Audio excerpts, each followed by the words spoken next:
filtra el riñón en 24 horas? ¿Quién levanta la mano? Litro y medio. Fuerte. Mujeres de 130 a 145 litros por día. Promedio en el hombre, un promedio de 180 litros, de los cuales un litro o litro y medio recién solo eliminamos. Por lo tanto, 179 litros lo reabsorbe el riñón. Miren ustedes, tremenda la función del riñón. ¿Correcto? ¿Y por qué? Porque tiene pues un sistema, una estructura, una anatomía especial y un funcionamiento especial que le permite reabsorber 179 litros cada día. Cada día. Entonces, vamos a tratar de recordar esta fisiología, porque considero básico para luego entrar en la fisiopatología. La primera. Bueno, recordar lo que le han enseñado en fisiología, cuáles son las funciones más importantes del riñón, están ahí, ¿no? Esto explica por qué cuando uno tiene una falla renal crónica y está ya en el estadio terminal que necesita diálisis, el paciente llega a tener una anemia severa. ¿Por qué tiene una anemia severa? Porque no produce eritropoyetina. Esa es la respuesta correcta. El riñón produce la eritropoyetina. ¿Y por qué este tipo de pacientes terminales, en estadio ya tienen problemas en los huesos? Pueden tener fracturas, tienen quistes en los huesos, alergias óseas. ¿A qué se debe? No produce la 1,25-dihidroximolifosfeto, que es la forma más potente de la vitamina D3, ¿no? Esta vitamina evita pues que el hueso sea reabsorbido de calcio. Como no tengo la vitamina D3, entro en hipocalcemia, ustedes saben, y la hipocalcemia estimula ¿a qué hormona? ¿A qué glándula? ¿Qué glándula? A la paratiroides. Esta produce su hormona, ¿no? La paratormona, y esta va al hueso y le quita calcio. Entonces aparece el hiperparatiroidismo secundario. ¿Correcto? Simplemente porque no tengo la vitamina D3. Entonces, eso dentro de las funciones más, ¿no?, periféricas, pero importantes. Pero básicamente el riñón, como concepto para ahora en adelante y cuando hagan su clínica también, el riñón es un órgano que generalmente retiene lo que le falta al organismo y elimina lo que le sobra al organismo. Ahora que está de moda que se toman 3, 2 litros o 3 litros, van al baño. ¿Qué le está sobrando? Agua. Y cuando estamos deshidratados, no vamos al baño. ¿Qué nos falta? Agua. Entonces, el riñón entonces se encarga de eso. Reabsorbe, retiene lo que le falta, excreta lo que le sobra. Interviene el riñón, como ven ustedes, en la parte del manejo entonces del volumen. La orina es una solución que tiene solvente y solutos. Entonces, imagínense los niveles de electrolitos en sangre se mantienen dentro de lo normal porque tenemos en teoría un riñón que permite ese nivel, una homeostasis. ¿Correcto? Una homeostasis. Son términos que ustedes deben recordar en fisiología. Muy bien. Entonces, y así con el potasio, con el bicarbonato, la glucosa. En este momento ustedes están filtrando toda la glucosa que llega al riñón, la filtran. Pero, ¿acaso eliminan medio granito de glucosa? No, porque tienen ustedes en el tubo contorneado proximal un transportador de glucosa. Obviamente en fisiología hay un límite, y el límite de glucosa es que que no debe ser generalmente más de 180 miligramos por decilitro de plasma, ¿no? Porque si pasa de 180 a 200 ya empiezo a eliminar glucosa, glucosúrica, ¿verdad? Entonces hay un límite, ¿Gracias a qué? A ese carrito transportador, que es el famoso transportador, es un SIMPO, entonces sodio y glucosa, el S-glu. Entonces, y sigo funcionando y no pierdo un gramo de glucosa. El diabético, cuando se le pasa de 200, comienza a tener pérdida de glucosa por la orina. Y si ustedes recuerdan que la glucosa es una sustancia osmóticamente activa, ¿qué significa? Que retiene agua.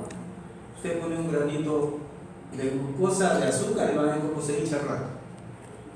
Absorbe, ¿correcto?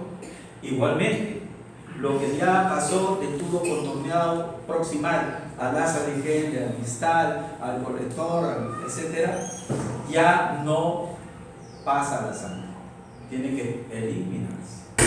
Y como es sustancia osmóticamente activa, la presencia de glucosa de orina atrae agua, por lo tanto, ¿aumenta o disminuye la cantidad de orina? ¿Qué creen? ¿Ah? Aumenta, está reteniendo agua, no deja que se reabsorba el agua normal. Y entonces ustedes saben muy bien que el diabético, cuando se trata de descompensado, se le dice que el paciente tiene generalmente poliuria.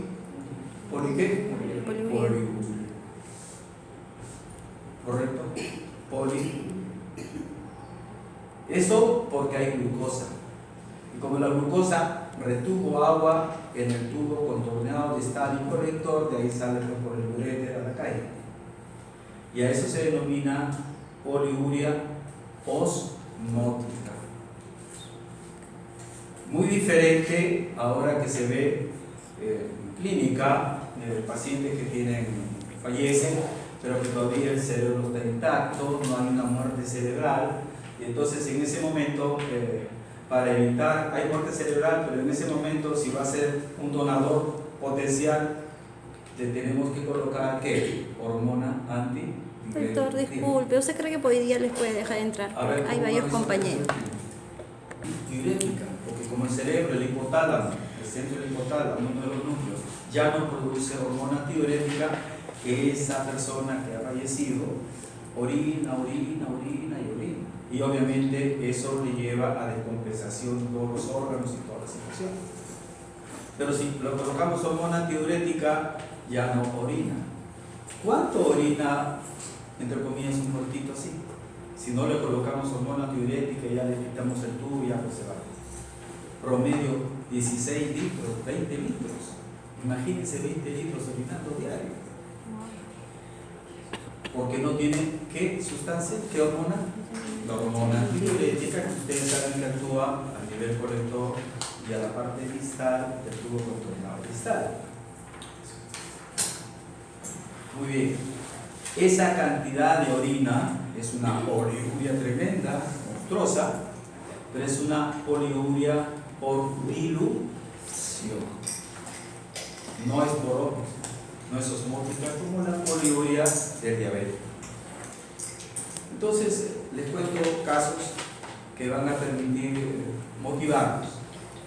Un caso que me ocurrió en un hospital, trabajaba, era un señor que lo trae en camilla, medio somnoliento, confuso, somnoliento, bradicíquico, y lo trae un familiar, no, un vecino. Y lo único que veo en ese caso, llega el paciente y no había los datos. El vecino no conocía mucho del paciente, pero sí había un teléfono hasta que llamé al familiar. No pasó ni 5 o 10 minutos y el paciente comenzó a convulsionar. Obviamente en emergencia se trata del síndrome. Evitamos que se muera el paciente, después veamos la causa. Obviamente una batería de análisis dirigida a pacientes con compromiso del sensorio. Los otros órganos estaban bien. La semiología no llamaba la atención en nada, solamente que tenía compromiso del sensorio y tenía a los 10 minutos una convulsión.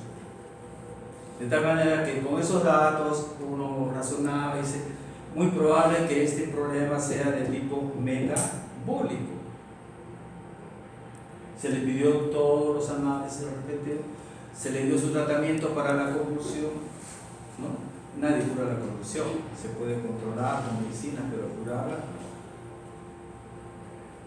hasta que llegó los análisis. Y los análisis revelaban un sodio de 120 y tanto, 22, 21 por ahí. ¿Cuánto es lo normal del sodio en sangre? ¿Fuerte? ¿Cuánto? 14 miligramos por ciento. En fisiología se supone que le han dicho que cada parámetro fisiológico que le dan todos los días, que cada son diferentes, cada parámetro yo tengo el deber de saber ese parámetro y la unidad. Los electrolitos, ¿cuál es la unidad que se da? Mili equivalentes por litro. ¿Correcto? La glucosa es miligramos por decilitro. Entonces, todo eso es medicina. Bueno, lo normal sabemos que es 135, 140, máximo 45. Estaba en 120. Y si uno sacaba la fórmula de osmolaridad del plasma por la glucosa que vino que era normal, entonces el paciente tenía una hipoosmolaridad en su plasma.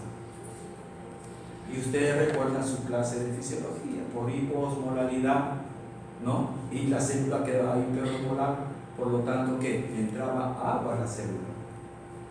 Las células comenzó a edematizar. ¿Qué tenía el paciente?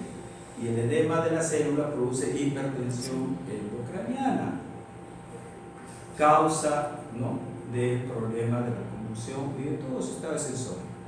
El diagnóstico fue una hiponatremia. Pero ahí no quedaba la cosa, ahora la causa. Ahora, hiponatremia, uno tiene un protocolo y tal solución para tratar de elevar lentamente, etcétera, etcétera. Para la causa. ¿No? Entonces, hasta que llegó el familiar, ahora después. Pero eso sí. Este paciente tenía un antecedente psiquiátrico, estaba tratado en el Hermilio Ramazán. Bueno, ¿qué relación hay entre su estado psiquiátrico antecedente y la hiponatremia? ¿Qué se imaginan ustedes? El paciente, como dicen, el familiar que iba y venía de vez en cuando, lo había notado que en esas últimas semanas el paciente se le dio por tomar agua. Agua, con la portomanía. Entonces lo que tuvo el paciente al final fue una hiponatremia por ingesta compulsiva psiquiátrica de agua. ¿Que esos casos son todos los días? No. ¿Que esos casos llegan? Sí. A mí nunca me va a llegar, tú no sabes. Y uno tiene que estar preparado. Entonces les cuento esto porque también tiene que ver pues, con el riñón, ¿no? Todo volumen de agua el riñón lo tiene que manejar, pero siempre tiene un límite, ¿okay?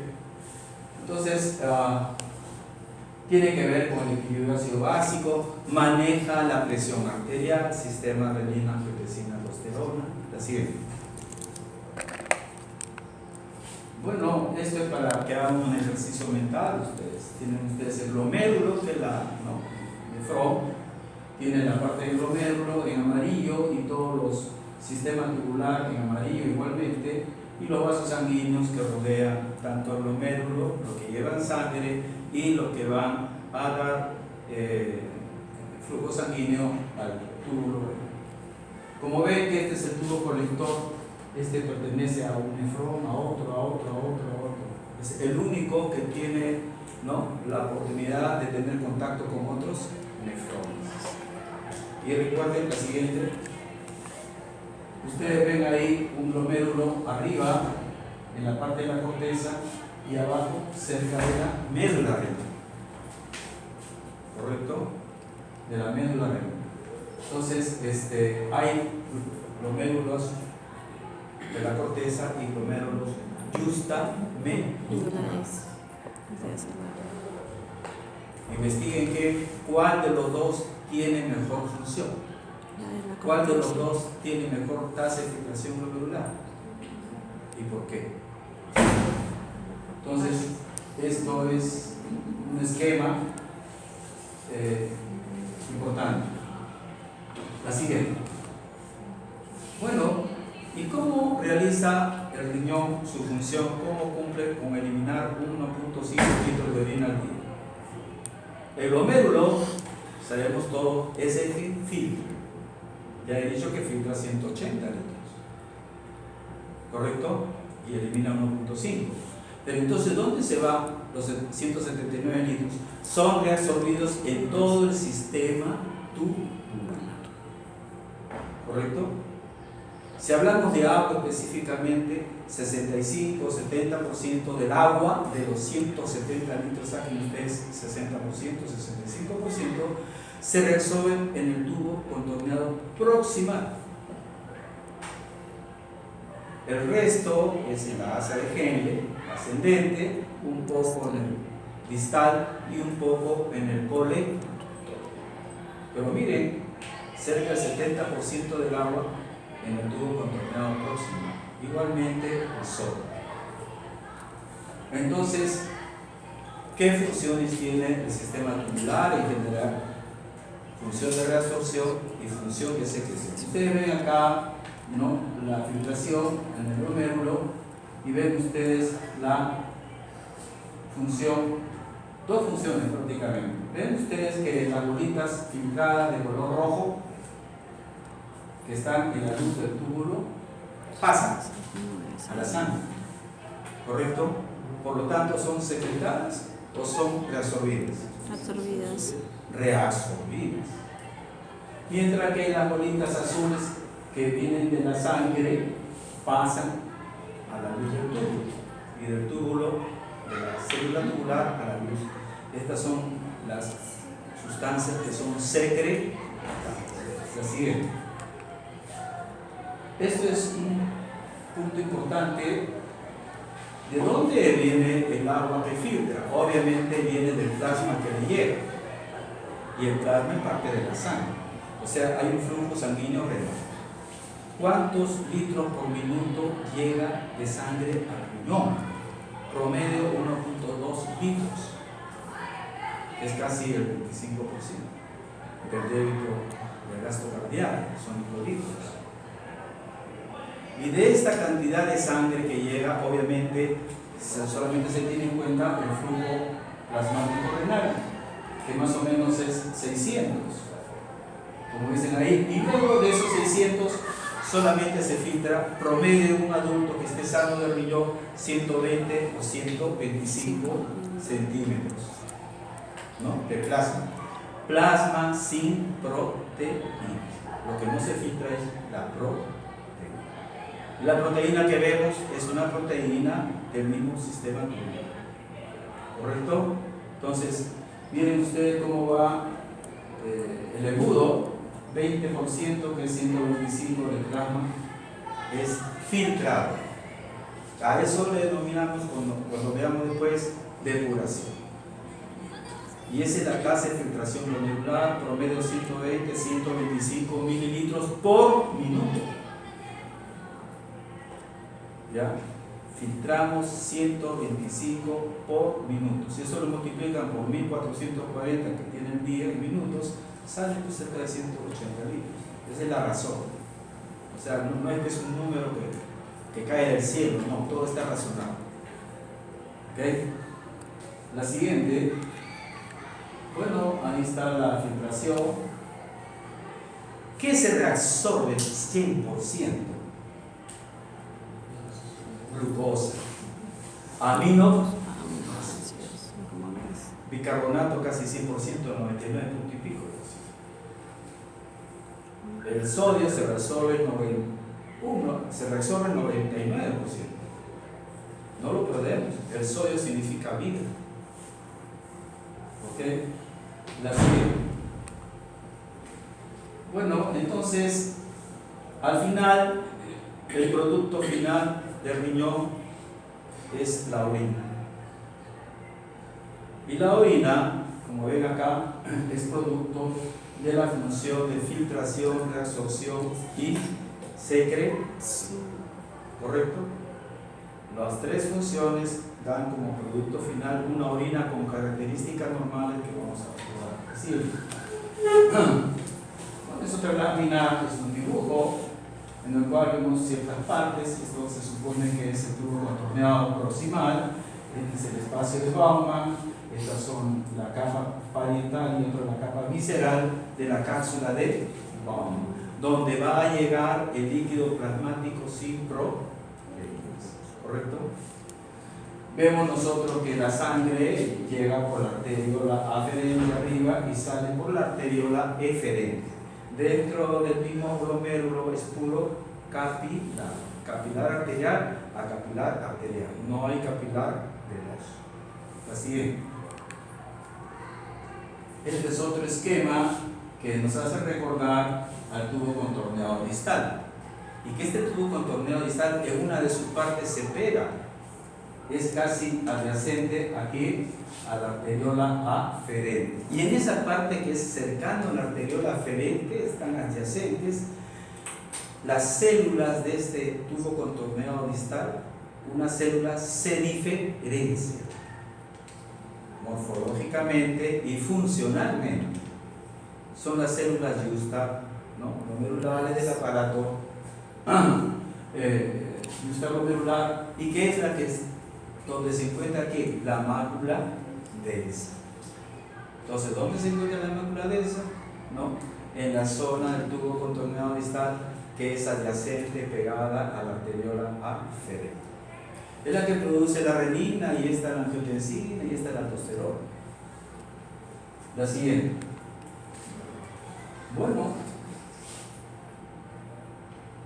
obviamente el glomérulo y su filtración requiere pues un componente anatómico y funcional. La parte anatómica es la famosa membrana, ¿no?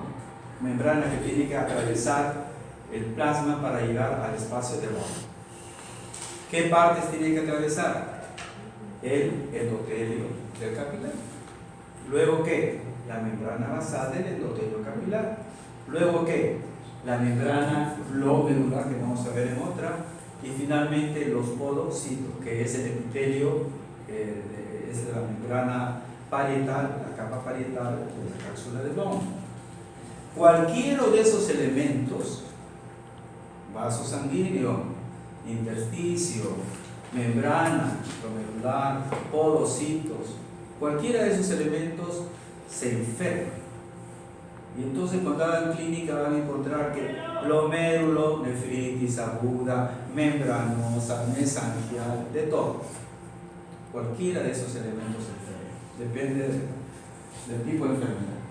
Así es. Esto ya no es un dibujo, este es un corte microscópico, y ven cómo la membrana, ¿no?, glomerular es homogénea. Lo que tiene poros es el endotelio, y lo que tiene fenestraciones es el podocito, que pertenece a la capa parietal del Baumann. Y aquí está el espacio de la cápsula de Baumann, donde llega el plasma sin proteína. La siguiente. Obviamente todo tejido necesita de irrigación, ¿correcto? ¿Cómo se irriga el glomérulo? Por la arteriola aferente. ¿Cómo se irriga el sistema tubular? Por ramas de la arteriola eferente, ¿correcto? Desde ahora le pongo, ¿y por qué pongo que infiltrado glomerular lo puedo asociar a AINES? ¿Qué tienen que ver los AINES acá? ¿Saben lo que es AINES como cultura general, verdad? ¿Qué es AINES? Antiinflamatoria, no está idea. Claro, se usa para cualquier inflamación o dolor general. Y todo el mundo lo usa porque la botica lo vende a pasta. ¿Qué tiene que ver el AINES con la función del riñón? A ver. ¿Quién dice algo? ¿Fuerte? Muy bien, inhibe la prostaglandina. Y la prostaglandina producida en el riñón es un vasodilatador. Si yo inhibo a ese vasodilatador, quedan en el riñón sustancias que producen vasoconstricción.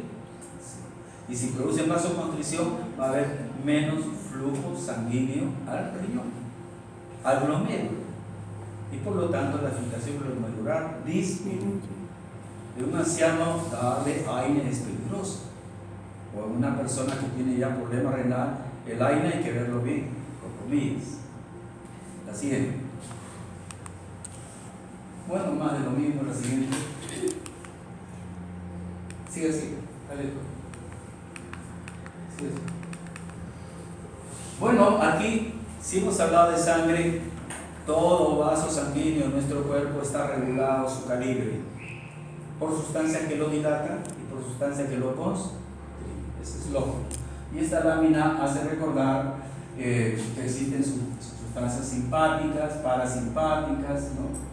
Y hay sustancias humorales, por ejemplo, la angiotensina 2, que es un potente vasoconstrictor, tremendo vasoconstrictor, ¿no? La renina, que está por ahí, si no está, colocarla, la renina. El péptido natriurético auricular, que es un vasodilatador, el óxido nítrico, que es el mejor vasodilatador producido en el endotelio, etc.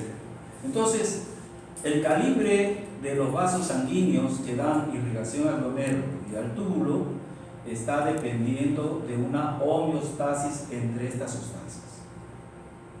Si yo por A o B actúo con un medicamento aumentando o disminuyendo esta sustancia, voy a producir un problema en el flujo sanguíneo. ¿Ok? La siguiente. Bueno,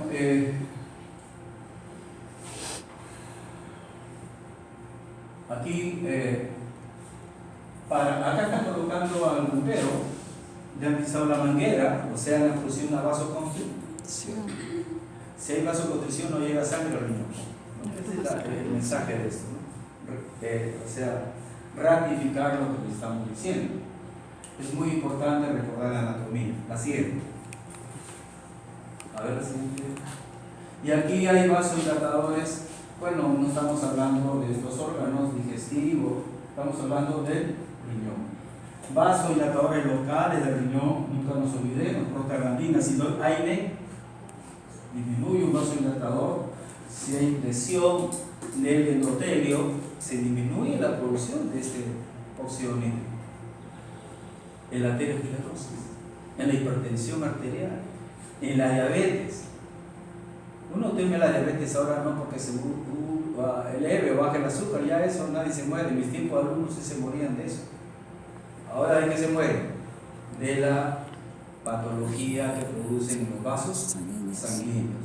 Cerebro, corazón, ojo, riñón y extremidades, ¿no? De eso se muere el diabético y termina en una sepsis. La siguiente. La siguiente. Bueno, entonces el líquido que se filtra es un líquido plasmático sin proteínas. Vuelvo a decir lo mismo, ya 5 veces.